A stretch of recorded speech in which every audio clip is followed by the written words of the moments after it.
Alors, nous sommes avec notre invitée studio, Christelle Pilot. Christelle, bonsoir. Bonsoir. Et bienvenue dans notre émission. C'est une première, c'est même une première pour vous dans un studio de radio, si j'ai bien compris. C'est une première, je suis vraiment super contente de passer ma soirée ici. Eh bien, on est aussi très content de vous accueillir. Alors, Christelle, vous êtes coach de vie et de carrière pour femmes. Donc sur votre site internet qui est en anglais, c'est Life and Career Coach for Women.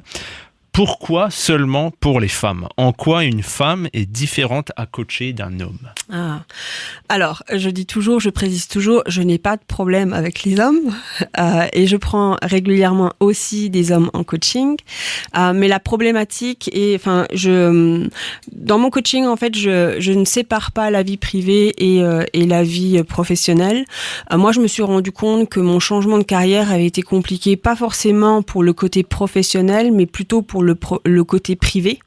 Comment gérer en fait mon environnement alors que j'étais ingénieur et que je veux passer coach, comment gérer tous les blocages psychologiques que je pouvais avoir, comment gérer mon emploi du temps, puisque à cette époque-là j'avais 3 enfants qui étaient très petits, donc en fait tout ça faisait partie de ma transformation, de ma transition de carrière. Et donc du coup ça me paraissait important. Enfin moi j'avais pas eu le soutien là. Quand je parlais à des coachs de carrière, en fait, tout ce qu'ils regardaient, c'était le côté purement carrière. Mais la vie est beaucoup plus compliquée et complexe que ça. Et d'une façon générale, pour une femme, ça s'imbrique énormément, éventuellement un peu plus que pour un homme. J'ai aussi beaucoup d'expats, donc c'est les femmes qui viennent, qui n'ont pas forcément d'activité professionnelle ici. Il faut qu'elles se réinventent. Il y a les grossesses qui font aussi que des fois, on change, on n'a plus du tout les mêmes valeurs, on se sent plus du tout la même personne. Il y a une espèce de confiance en soi qu'il faut réapprendre à avoir. Donc tout ça, c'est des choses qui sont un peu plus, un peu différentes par rapport aux hommes. Et puis, vu que j'étais ingénieure et que je suis passée dans le coaching, j'ai beaucoup de femmes qui viennent me voir. Elles sont elles-mêmes ingénieures, elles sont elles-mêmes dans un milieu masculin. Ce qui n'est pas toujours facile non plus à appréhender. Et donc, ça, c'est des choses que, je sais exactement de quoi il s'agit. Je l'ai vécu moi-même. Il y a aussi beaucoup de clichés, des fois, qui arrivent. Je suis pas une grosse fan des clichés. Alors, il y a des fois certaines personnes qui me disent, moi, j'ai 2 enfants, donc je ne peux pas travailler plein temps. Je ne suis absolument pas d'accord. Donc, après, il faut revoir un peu quels sont les blocages qu'on a. Comment réorganiser une famille, comment réorganiser une équipe à la maison pour faire en sorte que ça fonctionne. Enfin voilà, il y a pas mal de choses sur lesquelles on travaille. J'ai des hommes qui viennent me voir en coaching des fois quand justement leur équilibre familial est cassé parce qu'ils viennent de divorcer, il y a des enfants et ils se demandent comment remettre tout ça en place. Donc là, par exemple, ils viennent directement me voir. Et oui, j'ai aussi des hommes en coaching de carrière, changement de carrière. Là, j'en ai 3 en ce moment. Voilà. Donc, je n'ai pas de problème avec les hommes. D'accord. C'est plus centré sur les femmes, mais vous prenez les hommes aussi. Oui. Ok. Alors, vous l'avez dit, une formation d'ingénieur en chimie, pour être exact, et vous avez travaillé de nombreuses années dans cette branche. Pourquoi être devenu coach ensuite ? Alors, ça, c'est exactement ce que je raconte dans mon livre. Donc, il faut acheter le livre pour vraiment mieux comprendre les tenants et les aboutissants. Mais une chose qui est sûre, c'est que je suis devenue ingénieure, pas par passion, mais parce que le vent m'a poussée dans cette direction-là. J'avais des autres projets, mais ça a jamais vraiment réussi à aboutir. Et à 18 ans, je voulais être psychologue, par exemple. Enfin, c'était vraiment une idée. Et puis voilà, je suis devenue ingénieure. Le fait est que ce côté ingénieur m'a beaucoup développé, j'ai beaucoup appris, il y avait beaucoup d'interactions internationales et ça m'a beaucoup plu. Mais c'est vrai que je me souviens avoir dit à 28 ans à ma maman, je fais ça parce que j'ai rien trouvé d'autre, mais je suis pas passionnée, quoi. Et je pense qu'il y a vraiment des personnes qui, si elles ne font pas quelque chose qui les passionne, dépérissent. Enfin, ça se passe mal en fait. Il y a certaines personnes qui le vivent bien, mais il y a peut-être 30% de la population où si on se sent pas complètement empli de notre mission quand on travaille, voilà, il y a des problèmes psychologiques qui apparaissent. C'était mon cas. Je faisais des dépressions tous les ans. Je me relevais, je repartais, j'essayais de trouver des nouveaux projets pour me rebooster. Et en fait, au fur et à mesure, avec les enfants, à chaque fois on se dit mon temps est précieux, mes valeurs sont précieuses, qu'est-ce que je fais, quelles sont les leçons que je veux donner à mes enfants. Et ça, je pense que cette dernière question-là, je me suis dit, si je reste dans un boulot qui est bien payé, mais dans lequel je me sens pas bien du tout, quelle est la leçon que je donne à mes enfants ? Et là, je me suis dit, non, c'est absolument pas ce que je veux leur donner, en fait. Je veux pas leur donner une maman dépressive, pas sympa, qui reste juste parce que c'est confortable. Je veux que eux, ils aient les clés de se construire un avenir plein de bonheur, de foi, de passion. Et je pourrais pas leur donner ce message-là si moi, je ne fais pas le travail. Et donc, pour moi, le coaching, ça a été très évident parce que j'ai fait du développement personnel depuis que j'ai 8 ans. Enfin, ma première méditation, par exemple, a été à l'âge de 8 ans. À 15 ans, je commençais à dévorer les livres de développement personnel. Donc pour moi, c'était évident. C'est vrai que pour les gens qui me connaissent, ils disent bah oui, évidemment. Pour les gens qui voient ça de l'extérieur, ils disent ça n'a rien à voir, l'ingénierie et le coaching. Mais pour moi, ça par contre, c'était clair. Après, la question, c'était quel type de coaching je voulais faire. Ça a été un peu plus long à découvrir en fait. D'accord, belle explication. En tout cas, donc le fait, les enfants, avoir des enfants, ça change quelque chose dans la vie et transmettre ses valeurs en étant soi-même un modèle. Très belle explication. Alors, vous avez parlé de votre livre. Vous êtes effectivement donc la co-autrice d'un livre sorti en novembre en anglais, Women Thrive, le 2e volume. Selon le site internet qui lui est consacré, ce livre est une compilation d'histoires vraies et inspirantes de femmes triomphant de l'adversité. Alors, comment en êtes-vous arrivé à collaborer à ce livre ? Alors, en effet, ce livre, c'est vraiment l'histoire de 8 personnes qui expliquent une partie de leur vie. Donc, je fais partie de ces 8 personnes. Et comment j'en suis arrivée à écrire ce livre ? En 2022, en début d'année, je fais toujours un cours où je demande aux personnes de cibler leurs objectifs de l'année, 3 objectifs, de cibler comment elles peuvent y arriver, comment rester sur le tempo de l'année. Et donc, si je le demande à mes clientes, je le fais pour moi aussi, évidemment. Et là, j'avais écrire un livre. Ça fait plusieurs années que j'ai ça dans la tête, mais je voulais, à chaque fois que je fais des actions, je veux que ça soit cohérent. Et là, je le sentais. Et donc, j'ai commencé à chercher des pistes, comment faire, et ainsi de suite. Et puis, au fur et à mesure où je cherchais mes pistes, où j'en discutais avec une amie qui est coach pour aider à écrire des livres, je dis, finalement, c'est peut-être pas moi. Finalement, je suis peut-être pas faite pour ça. Je suis peut-être plus une personne orale qu'une personne écrite, en fait. Donc, j'avais un peu mis ça de côté. Je dis, je le sens moins, je suis pas sûre, donc je laisse de côté. Et puis, en fait, Ray, qui est la première personne qui a écrit le livre et qui est à l'origine de ces livres-là. On est en contact et me dit, écoute, nous, on va refaire l'édition 2. Est-ce que tu voudrais être dedans? Enfin, est-ce que ça t'intéresserait? Et là, je me suis dit, ça fait du sens parce que j'aime beaucoup les livres de Gounel ou les livres de développement personnel mais en roman. J'adore ça. Et c'était un peu dans cette idée-là que je voulais écrire. C'est pour ça que je me disais non, c'est pas pour moi. J'y arriverai pas. Ou faut vraiment investir du temps. Et là, je me suis dit ces histoires, en fait, de la façon dont on les a racontées, c'est un peu ça. C'est pas romancé, mais c'est une histoire de vie, c'est une vraie vie. Et puis je me suis dit on verra bien si j'arrive à écrire un chapitre. Peut-être que du coup, j'arriverai à écrire un livre ensuite. Puis ça me permettra de comprendre, d'apprendre et tout ça. Donc, j'ai écrit mon chapitre. Et ça s'est bien passé. Ok, très bien.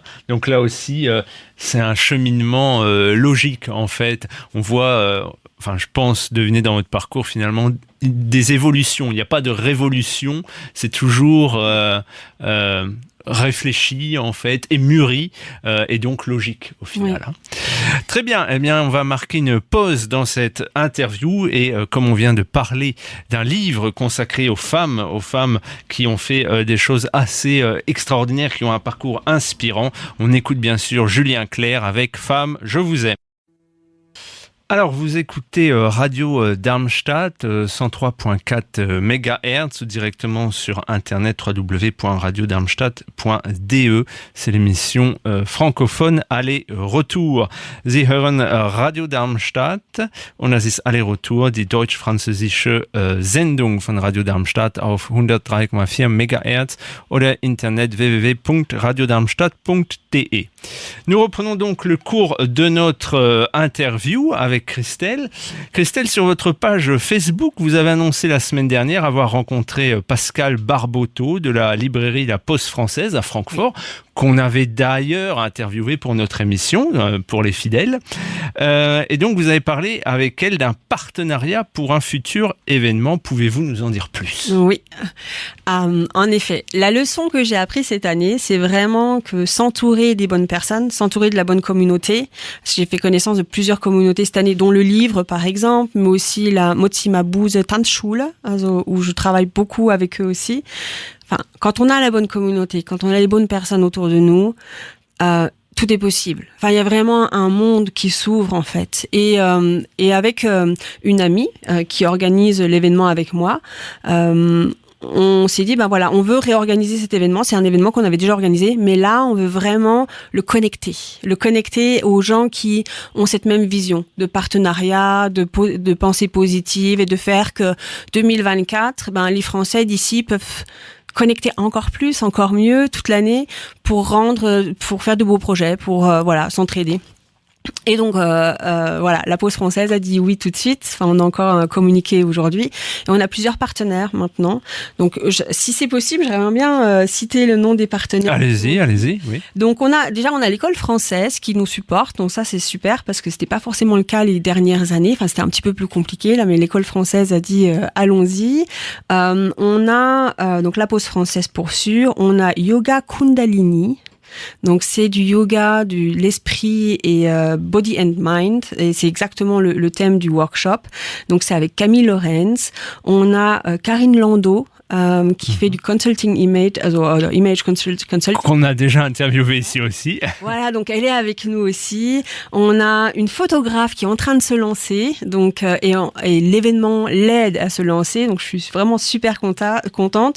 Et c'est Pauline Guillet qui est prof à l'école française. Donc là aussi, il y a des projets qui se mettent en place. Il y a Web Pro avec Catherine Laiguet et voilà pour l'instant, mais il y en a d'autres qui sont encore sur la liste. Donc voilà, tous ensemble, on fait cet événement-là. Il y a des cadeaux, il y a des partenariats. Enfin, chacun donne ce qu'il peut, ce qu'il veut. Mais l'idée, c'était de réunir, en fait. Voilà. Et on veut réunir les Français à cet événement-là le 21 janvier à Francfort. On a une salle, ça va durer toute la journée et on va faire un workshop. Et après ce workshop, on a un networking, 2 heures. On veut que les gens se rencontrent et se parlent. Super, très beau projet. Donc, on vous souhaite beaucoup de succès avec ce projet-là, parce que oui, faire se rencontrer les gens de bonne volonté, c'est très important. Et comme vous le dites, quand on est bien entouré, on peut atteindre plus de choses. Alors, sur votre site internet, vous parlez de la méditation et de la pleine conscience, donc mindfulness en anglais. Comment méditez-vous et en quoi cela vous est-il au quotidien et comment définiriez-vous la pleine conscience ? Alors, c'est 3 questions en même temps. Alors, la pleine conscience, la définition la plus simple de la pleine conscience, c'est ici et maintenant. Et c'est vrai que moi j'adore ça parce que ici et maintenant, par exemple, on peut très bien se dire que j'ai beaucoup de problèmes, je peux avoir beaucoup de problèmes financiers, de santé, peut-être que j'ai mon emploi du temps qui est plein à craquer demain et ainsi de suite. Mais ici et maintenant, dans cette salle, il n'y a pas de problème en fait. Tout va bien.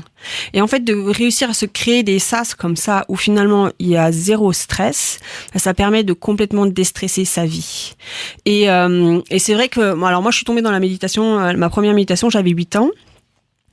Et vers l'âge de 15 ans, ça a commencé à être de plus en plus récurrent. Donc c'est quelque chose, je ne peux pas imaginer comment on vit sans méditer. Pour moi, ça booste mon système, c'est mon médicament, c'est mon somnifère, c'est la chose qui me permet de prendre des décisions, c'est tout en fait. Donc, quand j'ai fait ma formation de coaching, je me suis rendu compte à ce moment-là à quel point c'était important, parce que à chaque fois on me disait mais il faut réussir à prendre de la distance, il faut pas faire de Übertragung, il faut pas faire de connexion émotionnelle finalement, et que je prenne les émotions. Et à chaque fois, je leur demandais, mais comment vous faites ? Et j'avais jamais vraiment de réponse. Et moi, je sais comment faire. Moi, c'est la méditation. Ça, je sais que ça aide. Et j'ai commencé à vouloir donner ça à mes enfants. Donc mon plus grand avait 5 ans à l'époque. Et donc là, j'ai commencé à dire comment on peut faire pour donner ça à ses propres enfants, ce qui est pas forcément évident avec les enfants. Et j'ai commencé à développer mes propres concepts. Et au fur et à mesure, en fait, ça m'a emmené moi et j'en fais encore maintenant. Là, justement, à la Tanzschule, à l'académie Motsima Buse, on va commencer un challenge dans 2 semaines à apprendre aux enfants et aux adultes comment méditer. Et après, ça dépend vraiment de l'intention qu'on met dans la méditation. Il y a beaucoup de méditations différentes.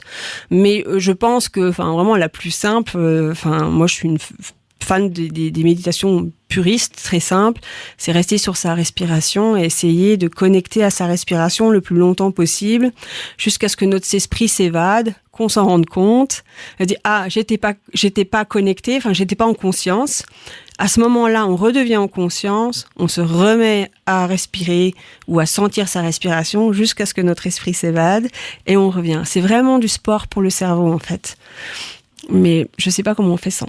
J'ai discuté justement avec Camille Lorenz qui fait du yoga Kundalini et qui a aussi une grosse partie méditation dans son yoga. Elle me disait, mes émotions se sont incroyablement apaisées en 2 ans. Elle me dit, je ne suis pas du tout la même personne. Donc voilà. Ok, très bien, ça m'intéressait d'entendre vos explications puisque je fais de la méditation aussi et je trouve que vous l'avez vraiment très très bien expliqué sur le fait, on se concentre sur la respiration. Puis à un moment, l'esprit s'évade et on se recentre, on se remet sur la respiration. Très bonne explication, je trouve, pour les gens qui ne s'y connaissent pas forcément. Très simple. Et ce que je voudrais redire et rassurer les gens qui essayent, par exemple les personnes qui veulent essayer après cette interview, il y a tellement de personnes qui me disent moi ça marche pas ou moi j'y arrive pas. Il n'y a pas de j'y arrive pas en fait. À partir du moment où on se met en position pendant 2 minutes et qu'on essaye, on a réussi. Et ça, je trouve ça génial. En fait, il n'y a pas de résultat à attendre. Donc, toutes les personnes qui essayent y arrivent. Voilà. C'est ça, oui. Il n'y a pas de résultat à attendre. Et ça, quand on le réalise, c'est très important parce qu'on vit dans une société où souvent il y a la pression du résultat, justement. Et si on commence la méditation en se disant, voilà, il faut que j'atteigne ça. Non, c'est pas ça la méditation. On le prend pas par le bon bout. Voilà, exactement. Alors, sur votre page Facebook, vous avez posé la semaine dernière la question suivante. Quelle est la chose qui vous retient maintenant d'atteindre votre prochain grand objectif ? Et j'ai vu que quelqu'un a répondu de manière humoristique, ne pas avoir d'objectif. Est-ce que dans votre travail de coach, ce n'est pas la tâche la plus importante d'aider la personne à y voir plus clair dans ses intentions, à dissiper le brouillard empêchant de comprendre qui on est et ce qui nous motive? Le brouillard, c'est ce que je dis tout le temps, clarity is key. La clarté de ce qu'on veut, c'est vraiment la clé de tout. Et sur mon compte LinkedIn, il y a une personne qui m'a dit, moi j'ai trop d'objectifs. Et je pense que cette personne qui a trop d'objectifs et cette personne qui dit qu'il n'en a pas, peut-être qu'elles ont exactement le même problème en fait. Et en même temps, je dis pas qu'il faut tout le temps avoir des objectifs. Mon but n'est pas de donner ma philosophie de vie. Enfin, moi, j'ai toujours des objectifs. Mais d'ailleurs, je crois que je lui ai répondu, écoute, si ton objectif est de ne pas avoir d'objectif, ce qui correspondrait un peu à de la pleine conscience, j'espère que tu vas y arriver. Elle a rigolé. Mais en fait, ma réponse était sérieuse.